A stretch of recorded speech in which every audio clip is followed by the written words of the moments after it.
안녕하세요, 청취자 여러분. 오늘 저희는 좀 특별한 시간 여행을 떠나보려고 합니다. 바로 1930년대 한국 교회인데요. 아시다시피 일제강점기라는 정말 힘든 시기였잖아요.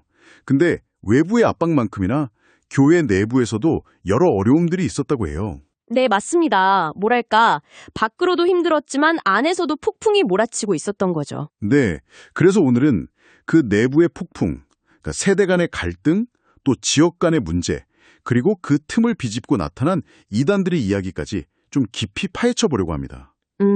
상당히 복잡하고 또 어떻게 보면 좀 아픈 역사이기도 하죠. 그렇죠. 저희가 오늘 참고할 자료들은 이 시기 한국 교회 역사를 다룬 여러 강연이나 토론 내용들인데요. 저희의 목표는 단순히 사건들을 나열하는 게 아니라 그 안에 숨겨진 의미, 당시 교회가 겪었던 문제의 본질이 뭐였고 또 그게 오늘 우리에게 어떤 의미를 주는지를 좀 찾아보려는 겁니다. 네. 특히 재밌는 지점이 그거죠. 어떤 거요? 보통 약점을 공격당한다고 생각하는데 때로는 가장 강하다고 생각했던 부분이 오히려 문제가 되기도 하잖아요. 아, 강점이 약점이 되는 역설 같은 거요. 네, 바로 그거예요. 1930년대 교회가 딱 그런 모습을 보여주거든요. 당시 교회의 강점이라고 할 만한 것들이 어떻게 약점으로 작용했는지 살펴보는 게 중요할 것 같습니다. 흥미로운데요. 그 강점이 약점이 되는 역설이라. 알겠습니다. 그럼 첫 번째 내부 균열, 세대교체 미성숙 문제부터 좀 자세히 들여다볼까요? 네, 그게 이제 1930년대가 되면 한국 교회를 처음 개척했던 1세대 신앙인들, 대표적으로 평양 장대영 교회의 길선주 목사님 같은 분들이 계시죠.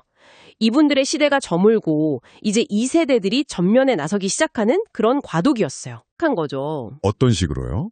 그러니까 1세대는 정말 아무것도 없는 데서 교회를 세우신 분들이잖아요. 모든 걸 희생했지만 상대적으로 정식 교육이나 신학 훈련 같은 건 좀 부족했을 수 있죠. 네, 그렇죠. 맨 땅에 헤딩하셨을 테니까요. 반면에 2세대는 1세대의 헌신 덕분에 훨씬 좋은 환경에서 교육받고 자랐어요. 유학파도 많았고요. 아, 그러면 더 좋았을 것 같은데 뭐가 문제였을까요? 바로 그 지점이에요. 1세대가 보기엔 2세대에게 뭔가 신앙의 야성이라고 할까요? 그런 절박함이나 깊이가 좀 부족해 보였던 것 같아요. 온실 속 화초처럼 보였을 수도 있겠네요. 그렇죠. 반대로 2세대 눈에는 1세대가 좀 너무 옛날 방식만 고집하거나 좀 경직되어 보였을 수도 있고요. 여기서 이제 강점의 역설이 나타나는 거죠. 아, 2세대의 강점인 그 교육과 현대적인 감각이 오히려 1세대에 대한 존중 부족이나 좀 신앙을 가볍게 여기는 듯한 태도로 비쳤을 수 있다는 거군요. 맞습니다. 당시 김인서라는 분이 있었는데 이분이 2세대를 향해서 아주 신랄하게 비판했어요. 고등 유민이라고. 고등 유민이요? 네, 배운 건 많은데 뿌리 없이 떠돌아다닌다는 거죠. 심지어 교회 활동을 무슨 종교 유희처럼 즐기고 부모 세대 말 안 듣고 문제 일으킨다고. 엘리 제사장 아들들 홈리와 비누아스에 빗대기도 했어요. 와, 비판 수위가 상당히 높네요. 그럼 1세대 리더였던 길선주 목사님 본인도 이런 분위기를 느끼셨겠네요? 그럼요. 특히 장대연 교회에서 후임 목사를 뽑을 때 교인들이 후보자의 신앙의 깊이나 성경 지식 이런 것보다 영어, 일본어 실력이나 학력, 사교성 같은 세속적인 조건을 더 따지는 걸 보고 엄청 실망하셨대요. 오늘날 믿음을 귀하게 여기는 자가 누구냐? 교회가 거꾸로 가고 있다고 탄식하셨다는 기록이 남아 있습니다. 정말 안타까우셨겠네요. 근데 그 우려가 결국 현실이 된 건가요? 길선주 목사님 마지막은 어떠셨어요? 참, 가슴 아픈 이야기인데요. 길선주 목사님은 사실상 2세대 중심의 당회 때문에 거의 강제로 은퇴를 당하는 상황까지 가게 됩니다. 아, 강제 은퇴요? 네, 1세대의 그 헌신과 영적인 권위가 2세대의 어떤 행정력이나 현실 감각 앞에서 밀려난 거죠. 상징적인 사건이에요. 그러다 이제 지방에서 사경회를 인도하시다가 쓰러지셨는데 돌아가시기 직전에 주변에서 평양으로 모시려고 하니까 불입평. 평양에 들어가지 않겠다. 네, 그렇게 글자로 남기셨다고 해요. 평생을 바친 고향교회에 대한 그 깊은 상처, 어쩌면 배신감 같은 게 느껴지는 대목이죠. 결국 2세대의 강점이었던 그 교육과 현실 감각이 좀 미숙하게 발휘되면서 존경받는 지도자에게 큰 상처를 남긴 비극이 된 겁니다. 아, 정말 마음이 아프네요. 1세대의 헌신이라는 강점이 제대로 인정받지 못하고 2세대의 교육이라는 강점은 오히려 갈등의 도구가 되고 참 안타깝습니다. 근데 이런 세대 갈등 말고 또 다른 균열이 있었다고요? 네, 바로 지역 갈등입니다. 지역 갈등이요? 아니, 이 좁은 땅에서, 그것도 일제강점기에 교회 안에서 지역 감정이 그렇게 심했다는 게 사실 좀 잘 와닿지가 않는데요. 놀랍죠. 근데 정말 심각했습니다. 특히 장로교는요, 서북 지역, 그러니까 평양을 중심으로 한 평안도, 황해도, 이쪽 영향력이 거의 절대적이었어요. 아, 평양 중심. 네, 국내 유일의 장로회 신학교도 평양에 있었고 숭실학교 같은 주요 교육기관도 다 평양에 있었으니까요. 자연스럽게 교단의 주요 인물이나 정책 결정권이 서북 지역 출신들한테 집중됐죠. 아하. 근데 권력의 문제만이 아니라 이게 또 신학적인 차이랑도 연결된다고요? 네, 그게 또 중요해요. 서북 지역 교회들은 주로 미국 북장로교 선교사들 영향을 받았거든요. 근데 당시 미국 북장로교는 신학적 자유주의랑 엄청 싸우면서 성경 문자 그대로 믿어야 한다는 근본주의적인 경향이 아주 강해졌어요. 평양신학교가 딱 그런 신학의 중심이었고요. 네. 반면에 호남 같은 비서북 지역은 주로 미국 남장로교 영향을 받았는데 남장로교는 북장로교만큼 자유주의랑 격하게 싸우진 않았거든요. 그래서 상대적으로 좀 더 온건한 보수주의, 그러니까 전통적인 개혁 신앙을 유지하는 편이었어요. 아하, 그러니까 단순히 어느 지역 출신이냐 이게 아니라 신학적인 색깔의 온도 차이랄까? 그런 게 있었고 이게 갈등의 불씨가 됐다. 이런 말씀이시죠? 그렇죠. 신학적인 입장 차이가 지역 감정이랑 얽히면서 더 복잡해진 거죠. 혹시 구체적인 사건 같은 게 있을까요? 이 갈등이 드러난 이유요? 독신전도단 사건이라고 있습니다. 이게 뭐냐면 전라남도 지각의 젊은이들이 자발적으로 모여서요. 결혼했든 안 했든 상관없이 일정 기간 동안 농어촌 같은 데 들어가서 복음전도에 헌신하기로 한 거예요. 아주 순수한 열정으로 시작된 모임이죠. 와, 정말 귀한 모임이네요. 그런데요.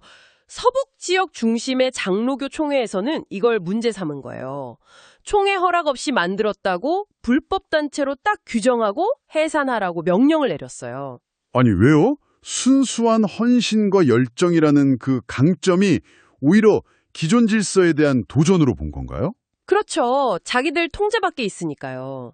당연히 비서북 지역 교인들 입장에서는 정말 어이가 없었겠죠. 서북 중심의 교권주의, 그 배타성에 대한 불만이 여기서 폭발한 겁니다. 와, 진짜 반발이 엄청났겠는데요? 네, 이 사건 이후로 지역 갈등이 더 심해져요. 뭐 동지회 대 동호회 하면서 파벌이 나뉘고 기독신보랑 기독교보라고 신문 삭기니도 막 싸우고요. 심지어 신학교도 평양신학교에 맞서서 조선신학교, 지금의 한신대죠. 이걸 세우려는 움직임으로까지 이어집니다. 이야. 나중에는 반서북, 반선교사, 반보수를 내건 적극신앙단이라는 그룹까지 등장해요. 심지어 서북 안에서도 평안도랑 함경도가 또 싸웠다니까요. 정말 분열의 끝을 보는 것 같네요. 각 지역의 어떤 뚜렷한 정체성, 또 신앙 열정, 이런 강점들이 서로를 인정하고 협력하는 쪽으로 갔으면 좋았을 텐데 오히려 배타적인 파벌 싸움으로 변질된 거네요. 네, 당시 김교신 선생이 이런 교회의 모습을 보고 정말 통탄하셨어요. 외국인한테는 그렇게 겸손하면서 동포끼리는 왜 이렇게 싸우냐. 적 앞에서는 비겁하면서 형제끼리 싸울 때는 목숨을 건다. 이게 마치 망해가던 고대 이스라엘 모습이랑 똑같다고 한탄하셨죠. 외부의 적 일제 앞에서는 무기력하면서 내부에서는 사소한 차이로 그렇게 싸우니까요. 듣기만 해도 참 마음이 무거워집니다. 이렇게 교회가 세대 갈등, 지역 갈등으로 안에서부터 힘을 잃고 갈라지고 있을 때 그 약해진 틈을 파고든 게 바로 이단 문제였다는 거죠. 그렇습니다. 특히 개인적인 신앙 체험을 좀 중요하게 여기는 경향이 강했던 교단들, 예를 들면 감리교나 성결교, 오순절 계통에서 이단적인 가르침이 더 쉽게 퍼졌다는 점도 좀 봐야 할 것 같아요. 네, 맞아요. 시대적인 배경이랑 같이 봐야 하는데요. 일제강점기라는 게 정말 암울한 시기잖아요. 사람들이 뭔가 강력한 영적 지도자나 신비한 체험을 통해서라도 위안을 얻고 싶어 하는 그런 마음이 강했어요. 그렇죠. 뭔가 기댈 곳이 필요했겠죠. 네. 이런 분위기 속에서 몇몇 인물들이 딱 등장하는데 그중 한 명이 감리교의 이용도 목사입니다. 이용도 목사요? 어떤 사람이었나요? 원래는 굉장히 똑똑하고 촉망받던 젊은 목사였어요. 근데 강원도 통천이라는 곳에서 목회하다가 어느 날 환상을 봤는데 거기서 사탄이랑 싸워서 이겼고 그 뒤로 특별한 능력을 받았다. 이렇게 주장하기 시작했어요. 아, 갑자기요? 네. 그러면서 카리스마 넘치는 부흥사로 막 전국적으로 유명해졌죠. 집회는 열광적이었고 신비 체험을 엄청 강조했어요. 그리스도랑 성도의 관계를 신랑 신부 이렇게 비유하면서 신인 합일, 그러니까 하나님이랑 내가 하나가 된다. 이런 걸 강조했는데 이게 점점 선을 넘기 시작한 거죠. 선을 넘었다는 건 구체적으로 어떤? 성경의 권위보다 자기가 직접 받았다는 계시나 체험을 더 위에 두기 시작한 거예요. 그러다 보니까 나중에는 자기를 거의 그리스도랑 똑같이 생각하는 단계까지 간 거죠. 심지어 어떤 유명화라는 여성이 있었는데 자기가 예수님이 자기한테 내려왔다 이렇게 주장하는 사람이었어요. 근데 이용도 목사가 그 여자를 찾아가서 주여 하고 불렀다는 기록까지 있어요. 네, 주여라고요? 네, 대곡 1932년에 장로교 평양노회에서 이건 아니다.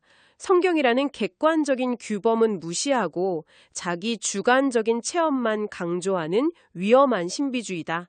이렇게 규정하고 교류하지 말라고 금지령을 내렸죠. 아, 개인의 뜨거운 신앙 체험이라는 강점이 객관적인 진리의 기준을 벗어나니까 정말 위험해질 수 있군요. 그렇죠. 균형이 깨지면 그렇게 되는 거죠. 또 다른 사례로 황국주라는 인물도 있죠. 이 사람은 좀 더 극단적이었던 것 같은데요. 아, 황국주. 이 사람은 원래 장로교 배경의 청년이었는데 아주 똑똑하다고 해요. 근데 어느 날 기도하다가 새 생명의 계시를 받았다면서 갑자기 그리스도의 완전주의라는 걸 가르치기 시작했어요. 완전주의요? 네. 자기는 이제 죄로부터 완전히 해방돼서 죄를 지을 수 없는 완전한 존재가 됐다는 거예요. 아니, 사람이 어떻게... 거기서 그치지 않았죠. 더 나아갔던 것 같은데. 네. 정말 귀괴한 주장을 하는데요. 환상 속에서 자기 목이 잘리고 그 자리에 예수님 목이 딱 붙었다는 거예요. 네. 그래서 자기는 이제 예수랑 하나가 된 존재다. 이런 거죠. 그리고 자기를 따르는 신도들, 특히 여성 신도들을 데리고 새 예루살렘을 찾겠다면서 만주로 가려고 했어요. 와, 진짜 상상을 초월하네요. 여기서 이제 황국주의 핵심 교리이자 가장 끔찍한 피가름이라는 게 나옵니다. 피가름, 들어본 것 같아요. 네, 그의 주장은 이렇습니다. 인류의 원죄는 하와랑 뱀이 성관계를 가져서 시작됐고 그래서 모든 인간은 더러운 피를 물려받았다. 네. 그러니까 이 더러운 피를 깨끗하게 하려면 정결한 피, 즉 예수님 목이랑 합쳐진 자기 자신이랑 성관계를 해서 피를 교환해야 한다는 거예요. 와, 정말 할 말을 잃게 만드네요. 이건 신성모독을 넘어서 그냥 명백한 성범죄잖아요. 그렇죠. 이걸 영체 교환이라고 불렀어요. 여성 신도들이 자기랑 성관계를 해야 영적으로 깨끗해진다는 거죠. 개인의 신비 체험이나 계시 주장이 정말 어디까지 타락할 수 있는지를 보여주는 끔찍한 사례입니다. 네. 근데 더 소름 돋는 건 이 피가름이라는 끔찍한 사상이 여기서 안 끝나고 후대의 다른 이단들한테까지 영향을 미쳤다는 거잖아요. 맞습니다. 이 황국주의 피가름 사상이 어떻게 보면 한국 현대 이단 교리의 뿌리 중 하나가 된 셈이에요. 예를 들면 통일교 문선명 씨 있잖아요. 네, 알죠? 문선명 씨가 자신이랑 부인 한학자 씨를 참부모라고 하면서 이 참부모를 통해서만 타락한 혈통을 바꿀 수 있다. 그래야 구원받는다. 이렇게 주장했거든요. 대규모 합동 결혼식도 결국 그런 맥락에서 나온 거고요. 아, 혈통 전환. 비슷하네요. 네, 신천지의 이만희 씨도 자신을 이긴 자라고 하잖아요. 이긴 자만이 하나님의 씨로 난 자고 그를 통해서 영적인 혈통을 이어받아야 구원받는다고 가르치죠. 박태선 장로가 세운 천부교, 그 신앙촌도 빼놓을 수 없죠. 그렇죠. 박태선 씨는 2000년 전 예수 피가 아니라 지금의 메시아인 자기 피를 받아야 구원받는다고 주장했죠. 그 유명한 사진 있잖아요. 박태선 씨가 군중 사이에 지나가면 사람들이 막 손대려고 하는 거. 네네, 봤어요. 지금도 신앙촌이 남아있죠? 네, 소사 같은 곳에 아직 있죠. 그리고 비교적 최근까지도 사회적으로 큰 문제가 됐던 JMS 정명석 씨. 아, 네. 이 사람도 자기를 재림 예수나 메시아로 칭하면서 주님의 신부가 된 여성 신도들을 깨끗하게 해준다는 명목으로 성관계를 요구했잖아요. 뭐 육체의 사랑은 하나님 사랑의 표현이다 이런 해괴한 논리로요. 전부 교주와의 어떤 특별한 관계, 그게 혈통이든 영적이든 육체적이든 그걸 통해서 구원이 이루어진다는 점에서 결국 황국주의 핏가름과 연결되는 맥락이 있군요. 네, 다 그 뿌리가 다 있는 거죠. 그래서 이런 이단들이 특히 감리교나 성결교, 오순절 운동 배경에서 많이 나타난 이유를 좀 신학적인 면에서 다시 짚어볼 필요가 있어요. 이 교단들은 공통적으로 성령의 직접적인 역사나 체험, 예를 들면 뭐 방언, 병고침, 예언, 환상 이런 걸 좀 강조하는 경향이 있었거든요. 네, 체험 신앙을 중요하게 생각했죠. 물론 건전한 신앙 안에서도 성령의 역사는 중요하죠. 근데 이게 너무 주관적인 체험 중심으로만 흘러가면 문제가 생길 수 있다는 거예요. 예를 들어 감리교 전통에서는 때로 신비 체험 자체가 성령의 강력한 증거처럼 여겨지기도 했고요. 성결교회는 중생, 성결, 신유, 재림, 사종복음을 강조하면서 성령의 즉각적인 능력, 거룩한 체험을 추구했는데 이게 가끔 객관적인 교리보다 계시나 기족 중심으로 치우치면서 극단적인 신비주의자를 낳기도 했어요. 오순절은요? 오순절 운동은 상대적으로 교리 체계보다는 성령 세례, 특히 방언을 그 증거로 보고 또 병고침이나 축복 같은 가시적인 체험을 중시하는 경향이 좀 강했죠. 결국 개인의 뜨거운 신앙 체험이나 열정, 이런 강점들이 건전한 신학적 토대나 성경이라는 객관적인 기준 위에서 균형을 잘 잡지 못하면, 그리고 거기에 일제강점기라는 그 시대적 절망감까지 더해지면 이단적인 가르침에 쉽게 빠져들 수 있는 위험한 토양이 되었다. 이런 말씀이시군요. 정확합니다. 뭔가 특별한 능력을 가졌다로 주장하거나 남들이 모르는 비밀을 알려준다거나 당장의 고통에서 벗어날 기적을 약속하는 그런 카리스마 있는 지도자에게 사람들이 쉽게 마음을 빼앗기게 되는 거죠. 특히 교회가 내부 갈등으로 힘을 잃고 사람들에게 신뢰를 주지 못할 때 그 위험은 훨씬 더 커지는 거고요. 네, 오늘 이야기를 좀 정리해보면 1930년대 한국 교회는 일제강점이라는 외부의 큰 시련 속에서 또 안으로는 세대교체에 미숙한 뿌리 깊은 지역 갈등이라는 균열 때문에 정말 심각한 내용을 겪었군요. 네. 그리고 이 약해진 틈을 타서 개인의 신앙 체험을 강조하는 분위기를 악용한 이단들이 막 나타나서 교회를 더 혼란스럽게 만들었고요. 참, 어떻게 보면 2세대의 교육 수준, 각 지역의 정체성, 뜨거운 신앙 열정 같은 교회의 강점이 될 수도 있었던 것들이 오히려 분열과 파괴의 도구가 된 정말 안타까운 역사였습니다. 네. 그런데 이 1930년대의 이야기가 그냥 과거의 이야기로만 끝나지 않는 이유가 있어요. 여기서 나타난 문제들이 사실 오늘날에도 여전히 유효하기 때문이죠. 그렇죠. 세대 차이, 지역 감정, 카리스마 있는 지도자에 대한 쏠림 현상. 맞아요. 그리고 신앙의 체험과 교리 사이의 건강한 긴장을 어떻게 유지할 것인가 하는 문제까지. 특히 사회적으로나 교회적으로 혼란하고 어려울 때일수록 건전한 신학적인 분별력, 그리고 공동체가 하나 되는 게 얼마나 중요한지를 이 역사가 우리에게 보여주고 있는 겁니다. 그렇다면 마지막으로 이 이야기를 듣고 계신 청취자 여러분께 질문 하나 던지면서 마무리하고 싶습니다. 오늘날 우리는 각자가 가진 강점들, 그게 지식이든 열정이든 경험이든 재능이든 이런 것들이 서로를 무너뜨리는 게 아니라 세우고 또 우리 공동체를 하나 되게 하는 데 사용되도록 하려면 어떻게 해야 할까요? 어쩌면 1930년대와 비슷한 문제들이 더 교묘하고 세련된 모습으로 우리 주변에 나타날 수도 있을 텐데, 그럴 때 우리 자신과 우리 공동체를 건강하게 지켜낼 수 있는 안전장치는 무엇일지 한번 깊이 생각해보는 계기가 되었으면 합니다. 네, 중요한 질문인 것 같습니다. 오늘 저희와 함께 이 깊은 이야기에 귀 기울여 주셔서 정말 감사합니다.